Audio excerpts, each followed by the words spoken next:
Hey, Econ Kids. This is the second part of your Module 41. So, as you're looking at this modeling your financial account, you can see what's going to happen in terms of, like, let's say, interest rates as people are going to demand or supply more of some loanable funds market.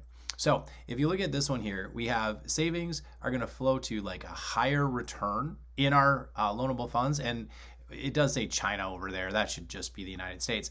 But the first thing that's gonna happen if you're talking about like assets going one way or the other, if you see some of this interest rate over here in the United States being pretty low, um, the United States, you do not want to take advantage of that, right? If you're in the U.S., if you see China over here and their rate is higher, what's going to start happening is the United States is going to supply less loanable funds. So what you can see here in the little graph here, as this moves, your supply of loanable funds is going to shift to the left, right? Because people are going to start supplying less loanable funds in the United States, right?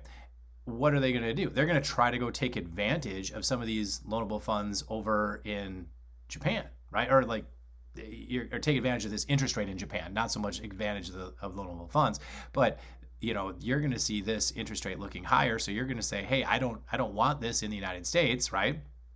So they might start taking some of their money out of the US and they might start looking at, hey, maybe I should go put it into some of these Japanese accounts over here because they have interest rates there too. So then you're going to see the supply over here shift to the right. And as these things shift around, right, like you're going to see more supply of loanable funds in Japan as people are going to put more money into this to take advantage of this interest rate. And you're going to see over here in the US, people are supplying less money. So your interest rate is going to go up. And eventually what you'll see is this really all the way across will end up being roughly the same rate of return because people are always going to try and have their money go to the highest investment.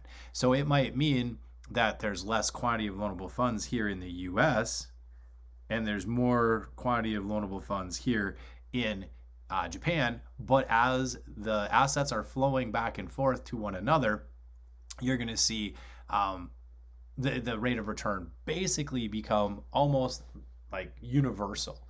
There's going to be little blips and it's going to take time for this to happen, of course, but you're going to start seeing some of these things fall and some of these things rise as you're seeing like capital inflows and capital outflows moving. So over here, we're seeing capital outflow, supply of loanable funds in the United States is going to be less.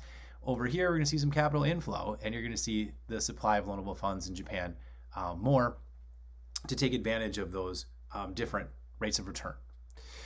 As you look at what's going to determine how this happens, well, sometimes it's the difference in growth rates, right? Like which country is growing faster, which country is offering higher rates of interest.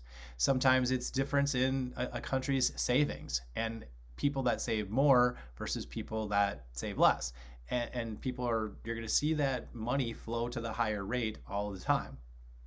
And it is possible as this capital is moving in both directions to see differences in like just people's opinion of what's going to happen. A country could be both a creditor and a debitor at this exact same time because as you look at these things going back and forth, like at some time you're going to owe and sometimes you're going to be receiving, and it's a very fluid situation. So as you see this money like going back and forth, like all of a sudden if this were to dip over here in Japan a little bit, then what's going to happen? People are going to stop supplying money in Japan and they're going to start going over here to the United States and saying, hey, you know what, I need some of that. And it's all going to go in this sort of cyclical motion back and forth depending on some of those imports and exports that are happening. Okay. So the next section talks about the foreign exchange market. So what we haven't really done here, we talked about like the supply of loanable funds, but we're just looking at maybe the interest rate in both countries. What we haven't done is talked about what's going to happen to the country's currency itself. And that's the next unit where we start looking at Forex market graphs. And it's interesting to see what's going to happen to the dollar versus maybe like the yen as you're looking at different countries. Because you can only buy things in your country with your currency. So if Japan wants to go buy things in the United States, they're going to have to say, hey, you know what? I need to switch out currency to get US dollars, and vice versa. Until next time.